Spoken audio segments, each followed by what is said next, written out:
IQ level बढ़ाने के लिए हम आपको बताए भी रहेंगे, गिन के 42 दिन में आपका आईक्यू लेवल तेज हो जाएगा। 21 दिन के अंदर अगर आपका दिमाग कभी किसी चीज को रिवाइज मार दिया ना, तो फिर वो भूलने नहीं देगा अगले 2 महीने तक। ब्रेन का सबसे महत्वपूर्ण हिस्सा जो होता है सेरिब्रम होता है। सेरिब्रम ही हमारी मेमोरी को कंट्रोल करके रखता है। जिसकी मेमोरी अच्छी होती है उसे पढ़ाई लिखाई की चीजें, हर चीजें याद रहती हैं। तो इसको नापने का भी कोई ना कोई एक यूनिट होना चाहिए ना। जैसे हम आपको गेहूं देंगे तो तुरंत उसको किलो में नापिएगा, चावल देंगे तो किलो में नापिएगा, कपड़ा देंगे तो मीटर में नापिएगा, गैस देंगे तो वॉल्यूम में नापिएगा, एमएल में नापिएगा, लीटर में पानी नापिएगा। उसी तरह से हम कितना देर याद रखते हैं इसको काटेक्स में नापते हैं।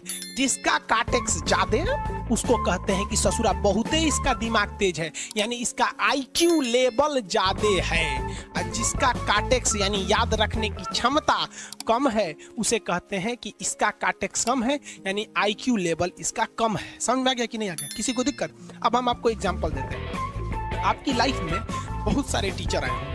कुछ टीचर आपको नोट्स खोल के पढ़ाते हैं। कोनो किताब उताब नहीं है जी? हाँ, कोनो किताबें ना है भाई, खाता बुक वे देना यहाँ, इसी को समझा देते।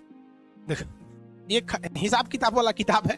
दिवाली के समय हिसाब किताब फाइनल होता है ना सबका, सैलरी उलरी का। तो कुछ टीचर को देखेगा ना तो ऐसे एक किताब लेके रखे रहेंगे लोग, और इसी में देख के पढ़ा देंगे। बाबू देखो, नर्वस सिस्टम का 2 पार्ट होता है, 2 ना 3 होता है। नर्वस सिस्टम का 3 पार्ट होता है। ऐसे लोगों का मतलब, ये खाता बुक रख दो भाई, इसका हिसाब दिवाली में हो जाएगा। तो ये ऐसे लोगों का इस आईक्यू लेवल कम है। लेकिन कुछ लोगों को देखेंगे आप, उनको किताब उताब से मतलब नहीं होता। जैसे आप इलाहाबाद यूनिवर्सिटी कभी जाइए तो देखिए, या बड़े टीचर आईआईटी वगैरह जाएंगे, बहुत एकदम टीचर आते हैं आराम से, कोई नोट सोर्स कुछ नहीं, आया पढ़ा रहा है, चालू किया, एकदम मस्त एंजॉय करके चला गया। तो इनका आईक्यू लेवल ज्यादा होता है। आईक्यू लेवल बढ़ाने के लिए हम आपको बताए भी थे, दिमागीन खाइए, अच्छा रहता है। एक ही तरह की सोच मत सोचिए, अच्छा रहता है। आईक्यू लेवल कैसे बढ़ाएंगे? तो याद रखिए, आईक्यू लेवल बढ़ाने के लिए सोने से पहले का आधा घंटा बहुत जरूरी होता है। सोने से पहले आधे घंटे दिन भर में जितना काम किए उसको सुबह से रात तक देखते रहिए। एक बार रिवाइज मारिए कि सुबह उठे थे, ये किए थे, इसके बाद पढ़े थे, क्या क्या पढ़े थे, खान सर ये पढ़ाए थे। आप कहीं मैथ पढ़े होंगे, उसको सोचिए मैथ में क्या पढ़ाया गया था, खटाखट खटाखट। आपको सोचना ही है ना, सोचने में कितना टाइम लगता है, खटाखट। तो अगर इसको रिवाइज करते रहेंगे, गिन के 42 दिन में आपका आईक्यू लेवल तेज हो जाएगा। फिर आप कहेंगे कि सर जी हमरो बिना किताब का याद हो गया। और अगर यही खत्म हो जाएगा तो क्या कहिएगा, आपका भी आईक्यू लेवल गिर जाएगा। आप टॉपिक भूल जाते हैं, मतलब आपके दिमाग में दूसरा टॉपिक चलता है। आप लाइफ में किसको किसको आई लव यू बोले हैं, कभी भूले हैं?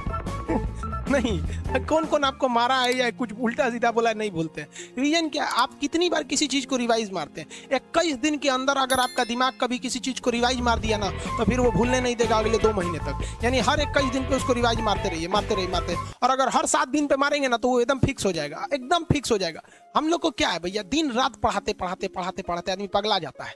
इसलिए अब कोई नींद में भी पूछेगा, खान सर स्वायत्त तंत्रिका तत्व किसे कहेंगे? स्वायत्त में कुछ नहीं आएगा, ये आ जाएगा आपका सिंपैथेटिक और पैरासिम्पैथेटिक, बस यही आ जाएगा। क्यों इतना जल्दी जल्दी जल्दी जल्दी रिवाइज मारा आदमी कि ये हमारा सब कॉन्शियस माइंड में घुस गया है। सब कॉन्शियस, देखिए कॉन्शियस माइंड उसे कहते हैं जिस पर हमारा कंट्रोल रहता है।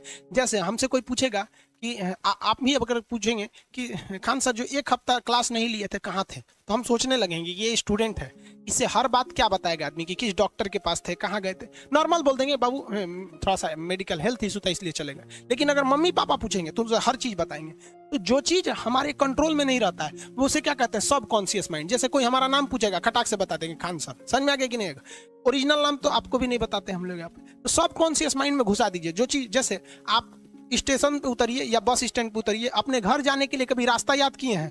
हाँ, इसके बाद दाहिने मुड़ना है, बाएं मुड़ना। आप फोन पे बतियाते भी चले जाते हैं। तो जब कभी किसी चीज को बहुत बार रिवाइज मार देते हैं तो वो चला जाता है सब कॉन्शियस माइंड में, फिर आपको याद करने की जरूरत नहीं है। सपना कैसे आता है? जब आपकी नींद अच्छी नहीं होती है तब। नींद प्रॉपर लिया कीजिए, नींद में कोई कमी नहीं आनी चाहिए। आप जिस दिन बहुत ज़्यादा थके रहेंगे उस दिन कोई सपना नहीं आता है। हम लोग का जब ऑफलाइन क्लास रहता था, सुबह 7 बजे से रात 9 बजे तक पढ़ाता था आदमी, जो ने करवट सोता था उधरे उठ जाता था, सपना का नाम ही नहीं आता था। समझ में आ गया कि नहीं? जब भी आपके बॉडी में ऑक्सीजन की कमी आएगी वो चीज़ दर्द करने लगेगा। जैसे आप दौड़ेंगे तो आप सांस ज़्यादा नहीं ले पाते, ऐसे लेते हैं तो बॉडी में सांस नहीं पहुंच पाता और हाथ पैर में आपके लैक्टिक एसिड जम जाता है, जिसलिए दर्द करने लगता है। तो जब कभी भी मेहनत करने लगेंगे या फिर दब हो जाएगा तो ब्रेन दर्द करने लगता है। दूसरा, कोमा क्या होता है? ब्रेन हमेशा वर्किंग करते रहता है। अगर वो रेस्ट में चला गया तो उसी को कोमा कहते हैं। अब परमानेंटली रेस्ट में चला गया तो मरिए जाएंगे। बेहोशी में क्या होता है कि ब्रेन और स्पाइनल कॉर्ड का संपर्क टूट जाता है। ब्रेन और स्पाइनल कॉर्ड का संपर्क टूट जाता है तो उसी को क्या कहते हैं, बेहोश हो गया है।